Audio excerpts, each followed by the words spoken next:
Welcome back, sleepyheads.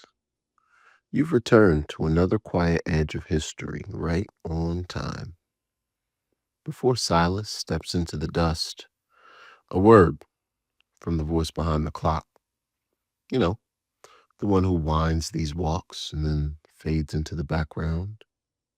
Tonight, we're standing in Sparta, just before battle. A city that taught its children discipline before comfort, duty before desire, and silence before fear.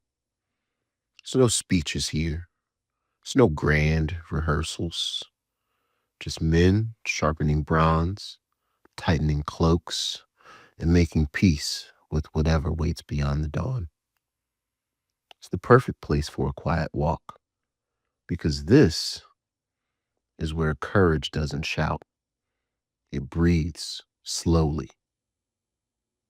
If you're drawn to history at its most honest, stay with us.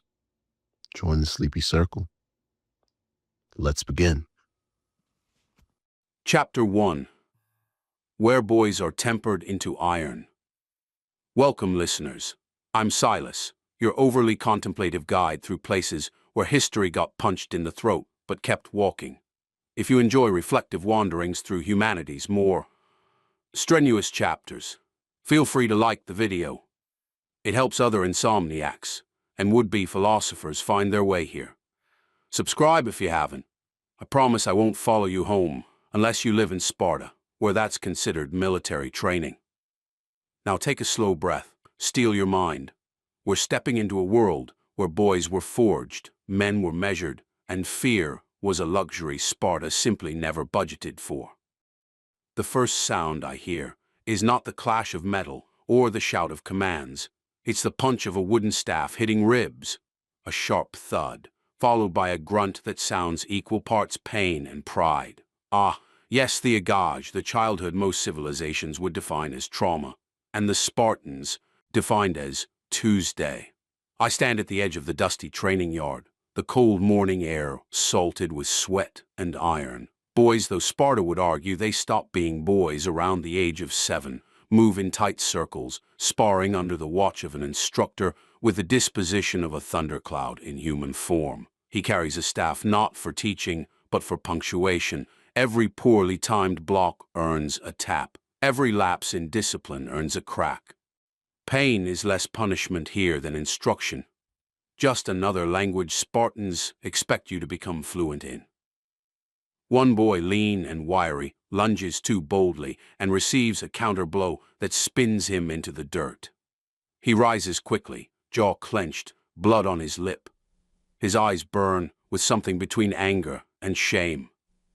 Both emotions Spartans consider inefficient. He raises his fists again. Behind him, another boy, younger and trembling, stands frozen before his opponent. His spear quivers in his hands like a reed in a storm. His breathing is too fast, too shallow. The preamble to panic. I watch his gaze flick to the instructors, then to the other boys, then to the earth. His pupils widen, his jaw slackens. And he drops, simply collapses backwards like he's been unplugged from the world. The instructor sighs, not sympathetically, but like a man disappointed that gravity still works. He gestures for 2 older trainees to drag the unconscious child to the shade. A bucket of cold water waits nearby, inevitably destined for his face. Fear, it seems, has claimed its first casualty of the day. I step closer, letting the dust cling to my sandals. The boy's fainting spells the thing Sparta hates most, not weakness but misjudgment. Fear is allowed. Fear ruling you is not. The Stoics would agree, though they would use more philosophical phrasing and fewer sticks. I crouch beside the boy, watching his eyelids flutter as consciousness teases its return. Around us, the thuds and grunts continue, unbothered. Sparta, you don't pause for someone else's fear. If anything, you use it as a cautionary tale. Fear is not the enemy. I whisper inwardly. Your belief that it controls you is the dichotomy of control, the Stoics' first and most crucial weapon. You cannot command whether your heart races or your palms sweat. The body acts, the world acts, fate acts. The question is whether you allow those things to dictate your mind. Wake up, the instructor mutters dryly, pouring water over the boy's face. Or don't. The battle won't wait. I offer the boy a moment of internal silence, because that's all one can really give another human being in their fight against fear. That, and perhaps the truth, fear is not prophecy. Fear is not fate. Fear is only the body, casting votes. It does not actually get to count. Leaving the sparring yard feels like stepping from the hammer to the anvil. No safer, just differently shaped.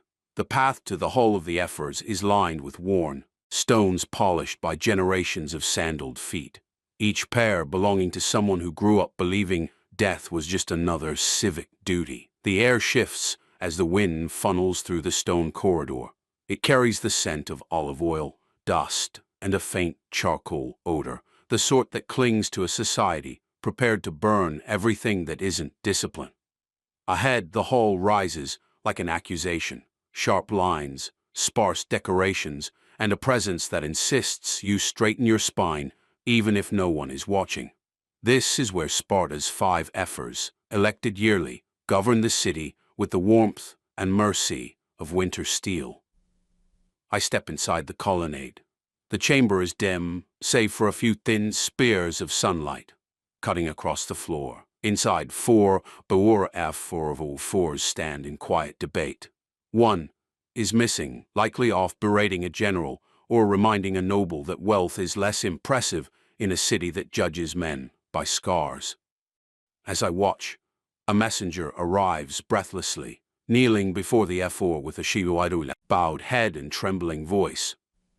His words spill out. A skirmish at the border.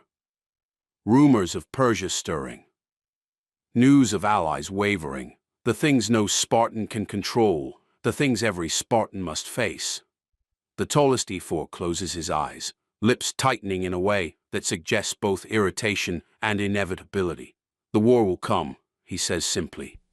His tone holds no fear, no excitement, only acknowledgement. A Stoic would appreciate that. Then we will meet it, another replies. A third adds, we do not choose the storm, only how we stand in it. And there it is, the philosophy carved into every Spartan bone, whether they've read a Stoic scroll or not. Outside the hall, the fainted boy from earlier arrives, escorted by his instructor. His eyes are clearer now, though still haunted. Standing before the steps of the Ephors hall, he looks impossibly small against the towering pillars. The instructor says nothing. He simply places a training spear into the boy's hands and walks away. The boy grips it tightly. His knuckles whiten, his shoulders square, his jaw steadies. He breathes out. A long, controlled exhale, the kind a Stoic might use before facing a test of the soul. He cannot control whether he will survive the next battle. He cannot control the enemy's strength. He cannot control the whims of generals or the chaos of fate. But he can control this: how he stands, how he breathes, how he chooses to meet fear. In his posture, though frail, though shaking, I see the flicker of internal mastery, the first ember of iron. He turns back toward the training yard. He walks with new steadiness, as though replacing fear with intention. The world has not changed. The danger has not lessened. But his judgment has shifted. And that is enough for today. Sparta is not a city that waits, or comforts, or forgives, but it is a city that teaches one essential truth with absolute clarity. You control your mind. Fate controls everything else. Choose your battlefield wisely. Chapter 2. Shields, mothers, and the weight of fate. By the time I leave the hall of the Ephors, the sun has climbed high enough to turn the dust into light. Sparta does not glitter, she glowers.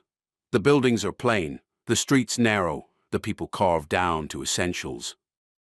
No frills, no flourishes, just stone, sweat, and intention. I follow a path worn into the earth by generations of sandaled feet toward the temple of Artemis Orthia. the goddess whose idea of youth development involves ritual beatings and blood as offering. Most cities build their temples around mercy or abundance. Sparta built one around endurance. That tells you everything you need to know. The temple squats low and stern near the Eurotas River, its columns simple, its altar darkened by years of smoke.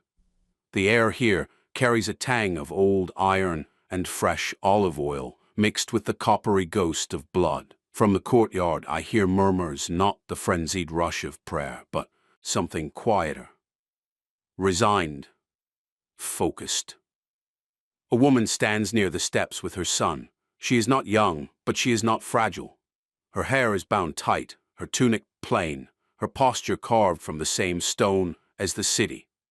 Her son is perhaps 18, broad-shouldered, eyes too old for his face, chest wrapped in leather. At his feet rests a shield, bronze-faced, heavy enough to make a lesser man reconsider his life choices. She lifts it with both hands. Even in Sparta, a mother's arms remember cradling something lighter. The boy steps forward, and she places the shield into his grasp. The metal thuds against his forearm with the weight of expectation. For a moment her fingers linger along its rim, as if she's reluctant to let go, not of him, but of the last moment in which she can pretend he is a child. With it, she says softly, or on it. No ceremony, no tears, just the most condensed version of Memento Mori anyone ever delivered. Remember you must die. Remember you may die today. Remember that this does not excuse you from duty. The boy swallows. His jaw tightens. He nods. It's the nod of someone who has spent years imagining this moment in flashes. On the training field, in cold dawns, in nightmares. He has rehearsed this scene more than he has rehearsed joy. Premeditatio Malorum, the premeditation of evils. The Stoics advised visualizing hardship in advance, so that when fate finally arrives, it feels more like an expected guest than a home invasion. The Spartans have weaponized this exercise into culture. The boy knows the possibilities: a broken line, a spear through his ribs, a stray arrow deciding that his neck looks inviting. He has walked through those images so often that they now feel familiar, not comfortable, but known. He's not calm. Calm is a luxury. He is prepared. Preparation is enough. His mother studies his face as if searching for any sign of collapse, any hint that his fear might outrun his resolve. She finds none, or pretends she does not. She touches his cheek with 2 fingers, quickly, like she's stealing the gesture from time itself. If you fall, she says, fall facing them. That is all. She turns away first. It is a small mercy. Parents rarely understand that the bravest thing they can do is not cling, but release. I watch them separate. He toward the river, she toward the temple steps. She does not look back. Perhaps it is discipline. Perhaps it is self-defense. In Stoic terms, she is brutally efficient. She cannot control whether he returns, only whether she meets his leaving with dignity. Most people negotiate with fate. Spartans simply nod to it and get on with the day. I move on. The Platanistas lies not far from the temple, a flat, low island ringed by water channels, shaded by plane trees that flutter in the breeze like green banners. It is a training ground disguised as a park, deceptively tranquil, until you notice the scars on the trunks and the packed, trampled earth. Where boys have learned how to hurt and how to be hurt without breaking. Today it is quieter. A few younger trainees spar in the distance, their wooden spears tapping in rhythmic patterns. Near the center of the island, on a flat rock, sits a man alone. He's older than most soldiers here, which means he is somewhere between legend and miracle.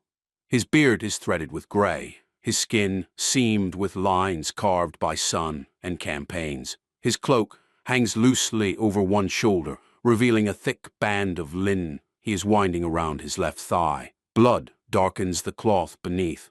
Not fresh blood, The old, stubborn kind that seeps from wounds which never quite approved of healing. He ties the binding with methodical patience, each pull of the fabric accompanied by a faint hiss of breath. I approach at an angle, keeping my steps soft on the packed dust. He notices me anyway. Of course he does. Men who survive multiple battles do not surrender awareness. He glances up, eyes sharp, assessing, then returns to his task. "You bind it yourself," I murmur. "Who else?" he says. His voice is low, dry as old leather. "My wife would do it tighter. I still intend to walk." He gives the knot one last tug and pats it, testing. "That wound from training?" I ask. He snorts. "From living. The spear that gave it to me is dust now. I am not yet." He looks toward the river, where the young men gather, shields gleaming, spears stacked in rows. His gaze is not sentimental. It's evaluative, like a craftsman examining tools that will soon be tested on stone. "They go out tomorrow?" I ask. He nods once. "You afraid?" I ask, knowing the question is impolite in Sparta and essential in Stoicism. He chuckles, a low, humorless sound. "Afraid. Always. Fear wakes before I do. It stretches my thoughts before I stand." He shrugs. "But fear is a visitor. I am the one who lives here." That is as clean a Stoic line as any scroll could produce. He reaches down beside him and lifts his own shield. It's old, scarred, the bronze face mapped with a history of violence. He runs his palm over a long gouge that bisects its surface. "I picture it," he says quietly. "The worst of it. I see the line breaking. I see the spear in my chest. I see my son behind me, stepping over my body. I see my wife hearing the news." He pauses. "I see it all before I close my eyes at night." "Pleasant dreams," I murmur. He smirks. "Pleasant dreams are for men who intend to wake safely. I intend to wake prepared." Premeditation of evils again. He has walked through every corridor of possible suffering until the fear has worn down its sharpest edges. The pain will still hurt. The loss will still sting. But the shock, the thing that shatters judgment, that has been diffused in advance. "Memento Mori?" I ask. "You remember you must die?" He shrugs. "Everyone must die. Spartans simply ensure the death is worth the inconvenience." There it is. Dark humor, wrapped around bone-deep acceptance. Death is not an if, but a when. The Stoics insisted on that memory, not to depress the soul, but to sharpen it. To remind you that time is short, honor is fragile, and fear is a poor investment.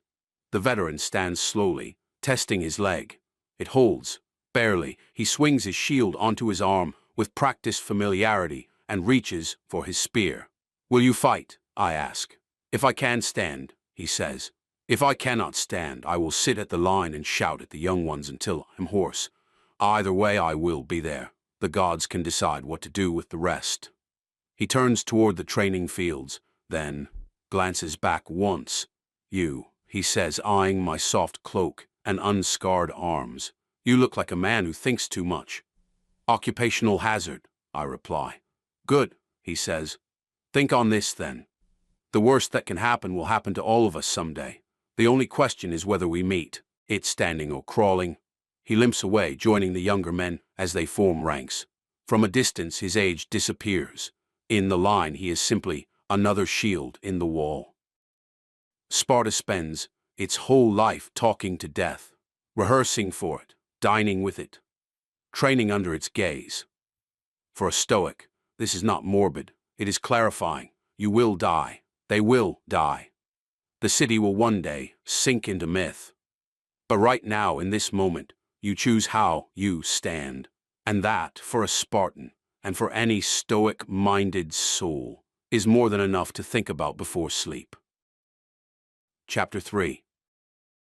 Fear spreads faster than steel. The night thickens as I leave the Platonistas behind, and the air grows heavier, not with smoke or heat, but with something far more corrosive to a warrior's mind. Rumor. Fear has a scent. It's subtle at first, like iron and sweat on a blade not yet drawn. But the closer I get to the helot quarters, the stronger it becomes, sharp, metallic, tinged with the sour edge of panic. Even the cicadas seem quieter, as if they've decided discretion is the better part of chirping. The path bends along the border, where helot homes cluster in low rows. Their windows flicker with muted firelight. Helots are Sparta's laborers, bound, watched, tolerated just enough to be indispensable. And tonight, their whispers are everywhere, drifting out like smoke through the cracks. I slow my pace. Two Spartan youths ahead of me huddle in tight conversation. One speaks rapidly, breath quick, eyes darting like a cornered hare. "They're gathering in the ravine," he hisses. "My cousin swears he saw 20, no 30, armed." The other narrows his eyes, gripping his spear shaft with white knuckles. "Armed with what?" "Farming tools. Tools kill the same as spears," the first snaps. "Ah, fear doing what fear always does, embalming imagination and presenting it as truth." I step closer, letting my sandals scrape deliberately, so they know I'm coming. They stiffen, turning toward me, hands instinctively rising to defensive positions. "You heard it too," the braver one asks. "The Helots are planning something." "What I heard," I say, "is men talking faster than they're thinking. A dangerous habit, especially in a city where thinking is already a rare luxury." They blink. I soften my tone. Fear spreads faster than steel ever will. It's the one enemy a phalanx cannot block. The more anxious boy swallows hard. His shoulders drop half an inch. "That's as relaxed as a Spartan gets." The truth, yes, the Helots grumble. They always have. Yes, rebellions have ignited before, some large enough to rattle Sparta's bones.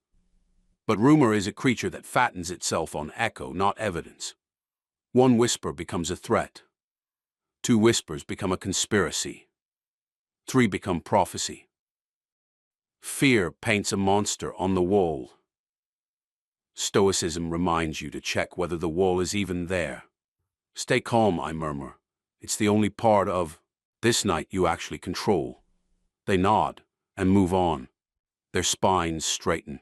The city needs no more trembling. The path climbs toward the Cryptia watchtower, a narrow stone structure that looks less like a fortification and more like a warning finger raised at the horizon. The Cryptia is Sparta's secret police force, the kind of institution that would make even Stoics uncomfortable. Its very existence depends on paranoia being kept sharp. Tonight, however, the tower is buzzing. Three young men cluster near the base, torches guttering at their sides.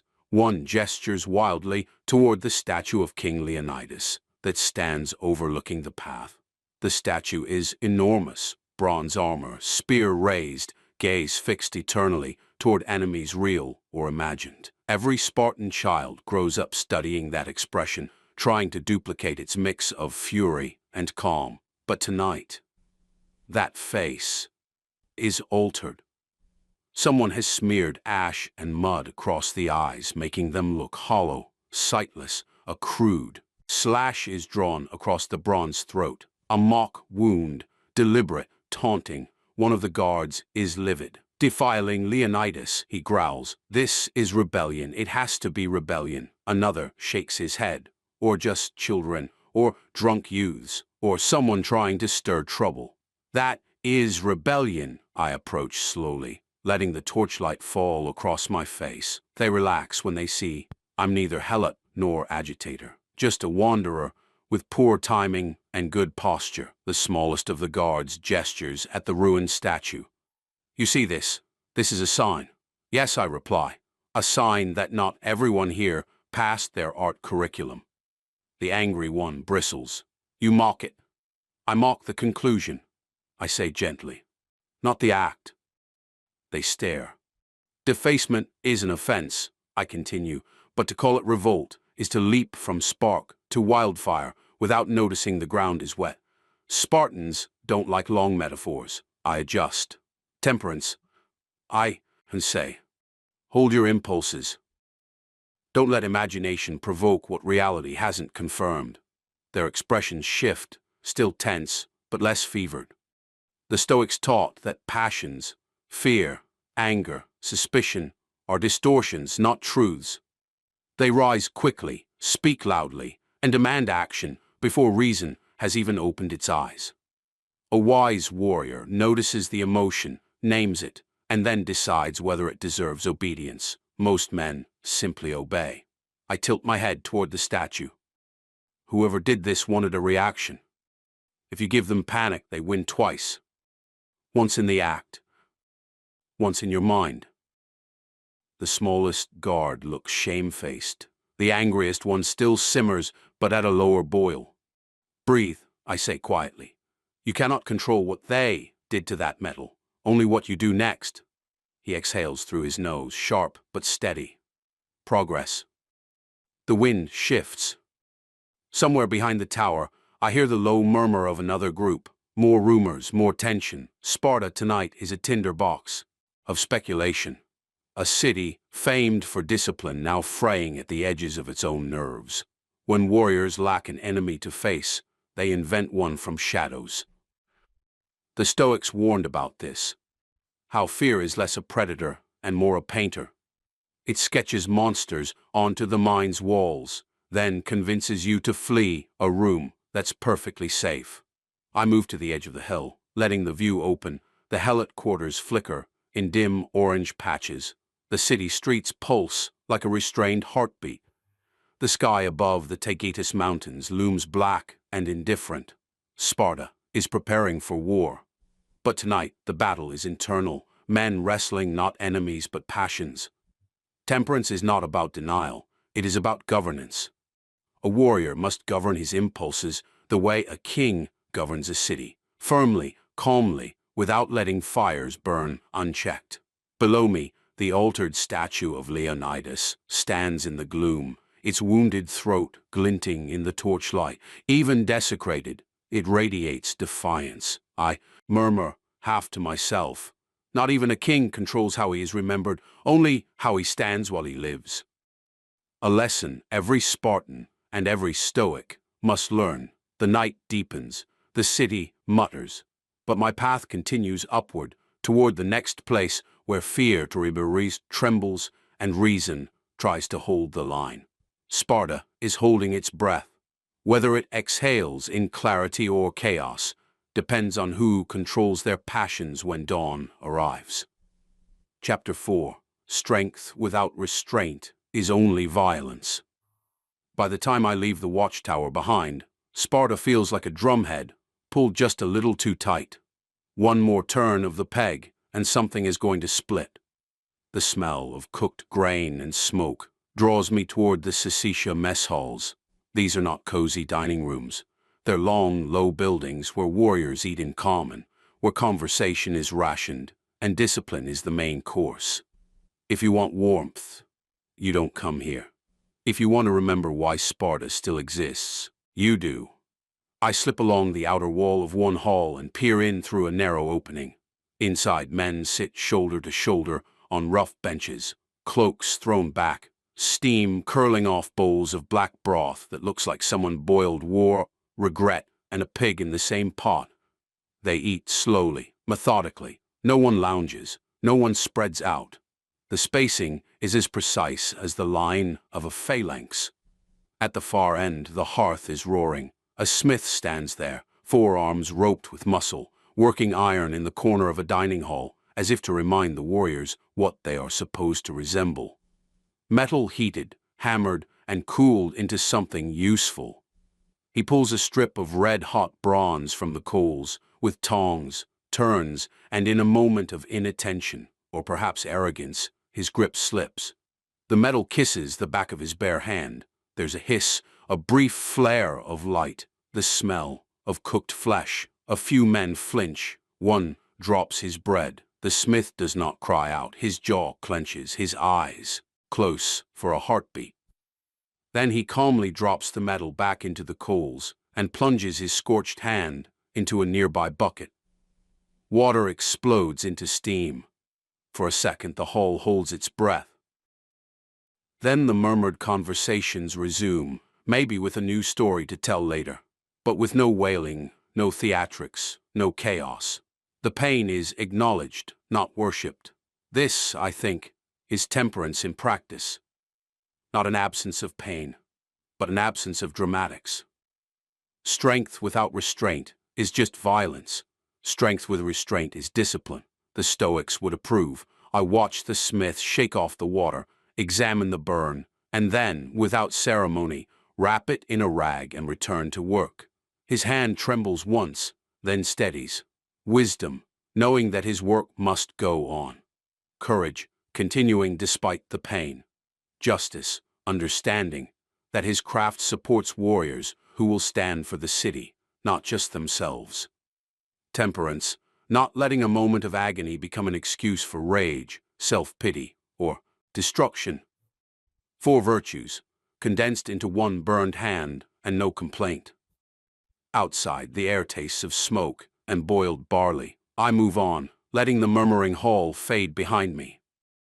The moon slides along the ridgeline like a watchful eye, pale and indifferent. Ahead, the great training yard opens, a broad, beaten earth space framed by the columns of an old stoa. In daylight, this is where Sparta hammers boys into men and men into something harder. At night, the place holds the echo of shouted drills and the memory of falls that were supposed to hurt. Tonight, it is not empty. A line of hematai, elite light troops, rushes through the far side of the yard, cloaks snapping behind them, bronze helmets tucked under their arms. Their sandals scrape the dust in a cadence that's almost musical. They are not running in panic. They're moving with purpose, a blade being drawn, not thrown. They cut across the yard toward the city's edge, faces set, glancing neither left nor right. Whatever orders they've been given, they carry them with the terrifying efficiency of men whose entire childhood was spent being told dying well is better than living badly. These are men who have learned the Stoic lesson without ever reading a scroll. Control what you can. Train what you control. Accept the rest. They cannot control tomorrow's battlefield. They cannot control which spear finds which rib. But they can control whether they are ready when the line forms.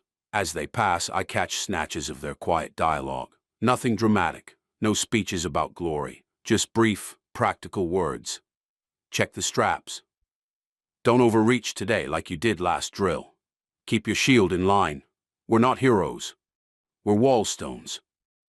That last line is a very Spartan compliment, stoicism wrapped in laconic wit. You're not special. You're necessary. From the shadow of the stoa, another figure emerges, a priest from one of the city temples. Robes askew, hair disheveled like someone pulled him awake from an argument with the gods. He's clutching a bundle of laurel and incense, muttering as he stumbles across the yard. This is wrong, he's whispering. The omens were unclear. The birds flew low. The entrails were, I must warn the generals, I must...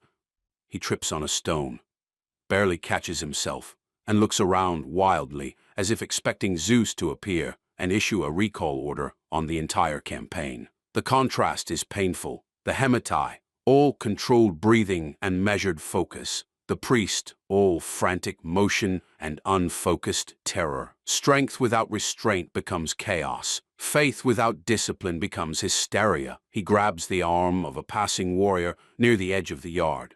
You must tell them, the priest pleads. The signs. There were clouds shaped like broken shields. The liver was spotted. The warrior looks at him, expression flat. Clouds shape themselves, he says. Livers spot themselves. Men stand themselves. Then he gently removes the priest's hand and continues after his unit. I almost applaud. The priest staggers toward the center of the yard, looking up at the columns of the old stoa rising in the dark. The stoa was once a place of discussion, a hall for philosophy, law, decisions. Now it stands as a stone reminder that how you think is as important as how you fight. The priest drops to his knees beneath one of the columns, pressing the laurel to his forehead as if he can squeeze certainty out of leaves. This is madness, he whispers, sending them out when the omens are so unclear. I step closer, though he cannot see me. My voice remains low, like a thought he might have had if he weren't so busy panicking. Often, I murmur, we ask the universe for guarantees it never promised to give. He pauses, breathing ragged. There are only two questions, I continue. Are the men prepared? Will they stand? The rest is clouds and livers. He lets out a shaky laugh that sounds dangerously close to a sob. The Stoics would call this a failure of temperance and wisdom, letting fear fill the gaps where reason should be. He sees patterns and declares them fate, instead of seeing his own mind weaving threads where there may be none. Wisdom is not seeing more than others. It is seeing less nonsense. I look back toward the mess halls, where the smith is still working, hand-bound. I look toward the street, where the hematai have vanished into the night. I look down at the priest, crumpled against a column meant for rational discourse, using it instead as a prop for his dread. 3 portraits of power: the smith, strength controlled; the hematai, trained force, focused outward; the priest, authority unmoored from reason, flailing in its own fear. Stoicism doesn't reject power. It demands that power first conquer the self, before it tries to conquer anything else. A Spartan warrior can crush a skull with a swing. That doesn't make him great. What makes him great, if he manages it, is choosing when not to swing. Choosing when to hold the line instead of charging ahead to die for glory and ruin the formation. Choosing to endure an insult, a burn, a prophecy without turning it into an excuse for madness. The night wears on. From distant barracks I hear the low rumble of song, deep, steady, more like a chant than a melody. It's not cheerful, it's not sad, it's something in between. The sound of men acknowledging what they cannot avoid and deciding to walk toward it anyway. Wisdom, understanding what tomorrow might bring. Courage, going anyway. Justice, going for more than just yourself. Temperance, going without flailing, raging, or begging the sky to rewrite the script. Sparta has always loved strength, but tonight, in the quiet between the shouted orders and the clatter of arms, it's clear, without restraint, strength is simply another form of fear. With restraint, it becomes something rarer, i.e., weapon turned inward first, carving out cowardice and panic, before it ever meets an enemy. The forge glows. The yard settles. The priest finally stills, head bowed, perhaps praying, perhaps simply exhausted. Morning will come, whether anyone is ready or not. The only question that matters, the only Stoic question, is simple. When it does, will they rule themselves, or will their fears do it for them? Chapter 5. Prophecy screams, wisdom whispers. The closer I get to the Agora, the more the air feels off. Not like a storm. Sparta doesn't indulge in simple, weather-based omens. No, this is more like the prickling you get when someone in the room is making decisions powered entirely by fear and fermented goat wine. A delightful combination. The Agora stretches wide under the early morning sun, its stone colonnades casting long stripes of shadow across a marketplace that, on any normal day, runs with the rhythm of barter, shouted prices, and the occasional insult about olive quality. Today the rhythm is broken, bent, twisted, and loud, because perched on a clay-tiled rooftop, like a deranged oracle who misplaced her dignity, somewhere around sunrise is a woman screaming prophecies with the commitment of someone auditioning for the lead role in Apocalypse, the musical.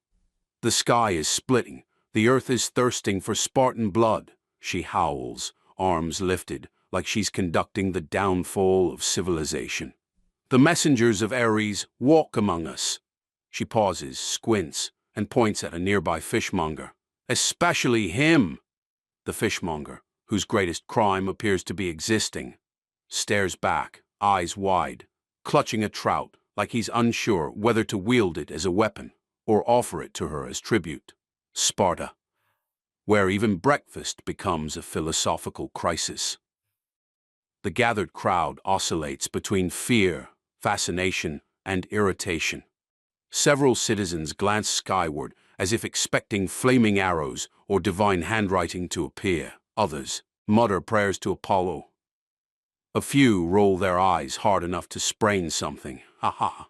The perfect environment for superstition, to grow legs and run a full stadium. I ease through the crush of bodies, feeling the nerves ripple through them like wind brushing a wheat field. A vendor shoves his crates inward, stacking them hastily, as though gods or Athenians might descend at any moment and critique his display of onions. A merchant nearby begins tearing down his stall entirely, muttering to himself. They say the helots will strike. Others say the gods are displeased. Someone heard the Ephors had a vision. Someone else says Leonidas appeared in a dream and warned. His rambling spirals into the kind of sentence that eats its own tail, so I let him continue, while quietly dusting off a display bowl he almost toppled. Behind him, a pair of youths sprint past shouting, "The Persians are coming!" A woman behind them shouts, "No, the Corinthians!" A third voice adds helpfully, "No one knows anything, but we're all going to die." Excellent. The marketplace has reached the free-for-all despair stage of rumor evolution. Stoicism would like a word. As I watch this very public unraveling, the Stoic in me, which admittedly is just me, with better posture, murmurs the timeless reminder. Wisdom is seeing clearly, without the fog others choose to breathe. Wisdom is not prophecy. Wisdom is not shouting at strangers from rooftops. Wisdom is not flinging yourself into fear because it happens to be fashionable. Wisdom is looking at the present moment and not adding unnecessary decorations of terror and imagination. The market is loud not because anything has happened, but because anything might, and humans are universally terrible at keeping that sentiment to themselves. Across the square, a stall collapses completely. Not from an invasion, not from divine punishment, but because three men panicked simultaneously and tried to move it in opposite directions. The stall crumples with the grace of a wounded goat. Jars of oil roll across the ground. One shatters. A chorus of groans rises, as though Greece itself is offended by wasted olive oil. The merchant drops to his knees dramatically, hands in his hair. Ruined, ruined, because the gods sent a mad woman to sing of doom. I glance up at the prophet, who is now screaming about rivers turning to iron. The gods, to my knowledge, do not micromanage marketplace architecture. But far be it from me to interrupt anyone's crisis. The rooftop woman's voice cracks with passion, fear, and perhaps a complete lack of breakfast. Her hair is wild. Her robe is slipping off one shoulder. She looks like someone who mistook divine madness for a hobby. Yet, people listen.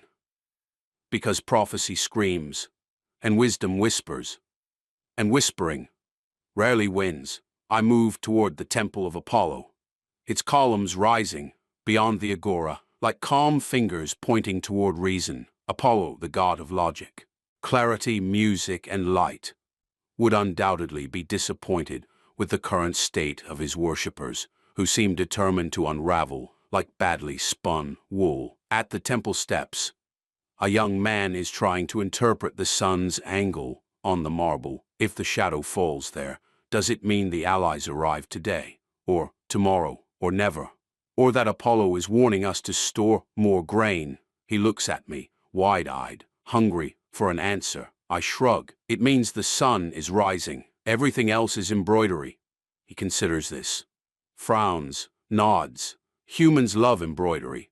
Before he can respond, two women rush past us, nearly dropping their baskets in their haste. The market is collapsing. Someone said the Ephors fled. No, I heard the kings have already marched out. My cousin swears he saw a raven fly backward.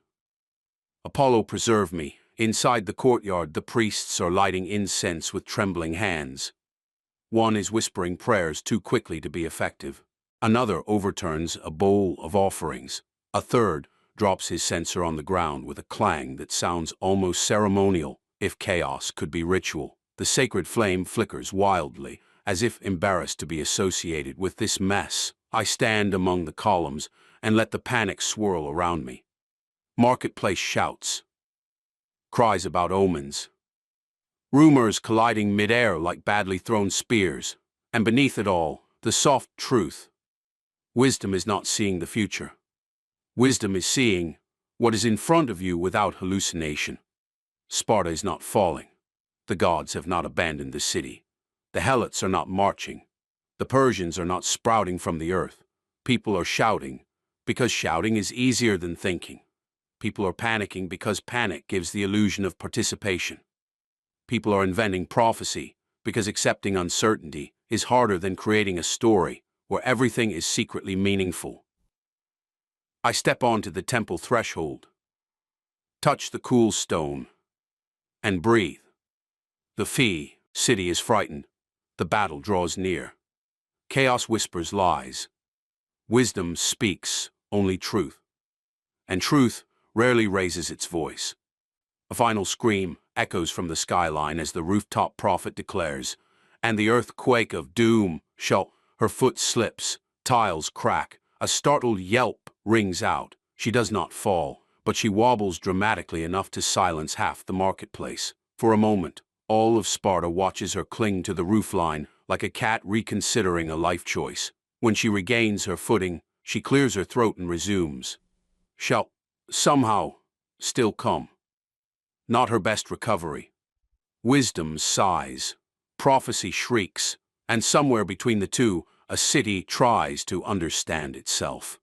The battle approaches, the omens multiply, the world trembles at its edges, and Sparta stands between fear and fate, unsure which one it will listen to. The temple flame steadies, the whispers return. The lesson is plain. If you cannot see the present clearly, you will always imagine the future incorrectly. And Sparta, for all its steel and discipline, is learning that lesson the hard way. Chapter 6. At the edge of legend and oblivion. Climax. The road to the Eurotas feels different today. Sparta has always sounded like iron. Shields knocking, sandals scuffing stone, orders thrown like spears across courtyards. But this morning there's something else underneath it all. A low hum. Not quite fear. Not quite excitement. More like a city quietly asking itself, who will return to me and who won't? The river glints ahead, a thin band of silver under a sky still bruised with night. Mist curls off the surface in soft coils, trying its best to look peaceful. It fails. There are too many men here for peace. Rows of hoplites gather along the bank at the final muster grounds, bronze helmets tucked under arms, plumes drooping with dew. Armor creaks, leather straps tighten, spears stand in ordered forests, tips catching the first hints of light. If the gods are watching, they're getting a very dramatic view. Closer, the details sharpen. A young warrior's hands shake as he tries to secure his greaves. He's not breathing, he's gulping. His helmet keeps slipping from his fingers, bouncing off his shield with small, accusing clanks. He looks like he's trying to wrestle his own equipment into obedience and losing. Beside him, his mother stands straight, back rigid, eyes carved from something harder than stone. She takes the shield from his fumbling hands, polishes an invisible speck from the rim with the edge of her himation, then presses it into his grip. With it, she says quietly, or on it. Her voice doesn't waver. The boy's does. Yes, mother. She adjusts the chin strap of his helmet, like she once adjusted a blanket over a sleeping infant. Her fingers linger for one heartbeat too long at his jawline, then fall away. No hug, no tears. This is Sparta. Affection must sneak in, disguised as duty. He turns toward the line. His knees almost buckle. For a moment, I think he's going to fall, drop everything, and bolt back toward childhood. He doesn't. He inhales once, sharply, like a man diving into cold water, then steps into formation. People say Spartans don't fear death. That's a flattering myth. What they actually do is rehearse it so often in their minds that when it comes into view, it feels familiar. Premeditatio Malorum. The Stoic habit of picturing every misfortune in advance. Wounded. Alone. dying on some rocky pass with only your shield for company. You visit those possibilities so many times in thought that when reality rhymes with them, you don't collapse under surprise. You just nod and say, "Ah, I've been expecting you." Near the riverbank, a veteran sits on a flat stone, rewrapping an old scar that's decided to participate in the morning's performance. The wound runs white and jagged across his thigh, a map of somewhere he's already bled for. He pulls the cloth tight, testing the muscle beneath with a grimace that's half pain, half nostalgia. A younger warrior glances at him. "Does it still hurt, old one?" The veteran snorts softly. "Everything hurts. That's how I know I'm not in Elysium yet." His fingers tie the final knot. He stands slow but deliberate, rolls his shoulder as if shrugging off the years. "The pain marches with me," he adds, "so it can watch me work." He limps toward the line anyway. Stoicism would approve. Pain is not in his control. His attitude toward it is. The body protests, the will decides. In that gap, character lives. Behind the ranks, away from the commander's eyes, another scene quietly plays out near a low olive tree. Two lovers stand almost shoulder to shoulder, not touching, because Spartan public affection is a bit like Athenian humility, more theoretical than observed in nature. Her fingers twist the edge of her cloak. His thumb taps the rim of his shield in a staccato that betrays more nerves than his face admits. "You will return," she says. It's not a question, but it isn't quite a statement either. It hangs somewhere between hope and command. "If the gods wish," he replies. Classic Spartan non-answer. Destiny with a side of plausible deniability. Her eyes flash. "The gods have had enough of you already. They don't deserve more." He almost smiles. Almost. "If they take me, they'll have to put up with my opinions forever." That seems punishment enough. Dark humor. The closest these people get to romance. He leans in just far enough that their foreheads almost touch, almost don't. "If I do not return," he adds softly, "tell our son that fear is allowed in the heart, just not in the feet." She exhales, a shudder she disguises as a laugh. "And what if he inherits your stubbornness instead?" "Then," he says, stepping back into line, "he will be very hard to kill." He turns away. She watches his back until it disappears behind shields and bronze. The only farewell they share is the same sun, the same dust, the same acceptance that love and duty rarely consult one another's schedules. Courage, the Stoic said, is not the absence of fear. It's the refusal to let fear tell your hands what to do. These warriors are not fearless. They are simply better at refusing to negotiate with their own terror. At the center of the muster ground, one man suddenly sways. He's taller than most, shoulders thick from years of drill, crest bright atop his helmet. For a moment he's a pillar, then his legs remember they're made of flesh, not legend. His spear wobbles, his vision tunnels, the world presses in. He drops, not dramatically, no heroic collapse, just a man whose heart is beating too hard, whose breath has gone missing, whose mind has stepped briefly into a room labeled, "What if I don't come back?" and found it uncomfortably crowded. Two comrades break ranks without a word. One catches his head before it hits stone. The other shields him from the view of the nearest officer. For a city obsessed with strength, Sparta understands that sometimes mercy is best applied in secret. "Breathe," one murmurs. "In, out. The enemy is not here yet. No need to die early." "And if I fall there?" the man whispers hoarsely. "In front of them." "Then you fall," the other replies, utterly calm. "And we close the line around you. That is all. No prophecy, no poetry, just reality, spoken plainly." The fainted warrior blinks, swallows, then pushes himself upright. His hands still shake, but his feet find the earth again. He steps back into place.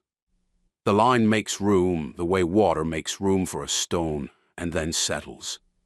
Camaraderie is not speeches and oaths. It's the quiet agreement. If you break, I will not. If you fall, I will stand. If you die, I will keep moving forward, so it was not for nothing. We leave the river behind and move toward the final road, a broad, packed earth artery leading out of Sparta and into whatever waits beyond the hills. At its head stands the monument to Leonidas, the king who once marched to a narrow pass and never returned. Now watches every new column leave with the same stone expression. Part defiance, part resignation, part, "You knew what this job was when you took it."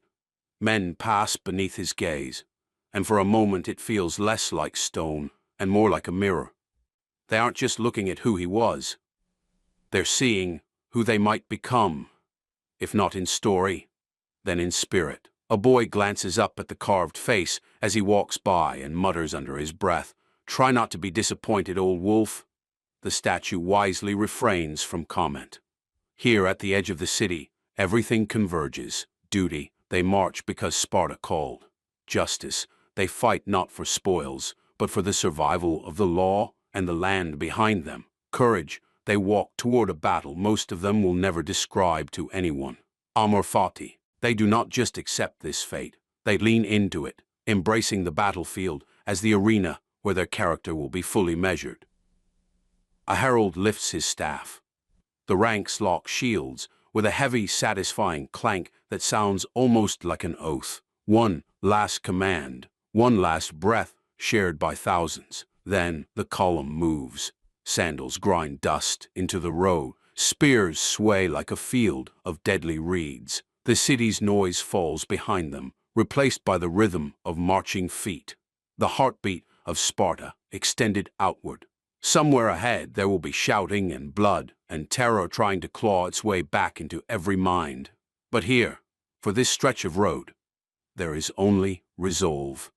Each man walks into a future he cannot control, guided by a mind he still can. As the column passes the last homes and the fields begin, a handful of old men stand by the roadside, hands on worn walking sticks, eyes sharp. They say nothing. They don't need to. Their presence is its own benediction. We did this before you. You do this now for those after you. The line stretches toward the horizon, a living thread between past and legend. I watch them go, these warriors who have spent their lives preparing for a single, brutal examination. Some will die well, some will die badly. Some will live and carry ghosts home in their silence. All of them right now are choosing to meet fate halfway. If there is a Stoic heaven, I suspect its gates are guarded by men who once marched like this, afraid, yes, but obedient to something higher than fear. The dust settles slowly behind them, hanging in the hot air like a veil. Sparta exhales, and I, your wandering observer in time, step back from the road and let the moment close around them like a page being turned. Rest easy, sleepyheads. The path through time never closes. It just waits. I'll see you back in the circle.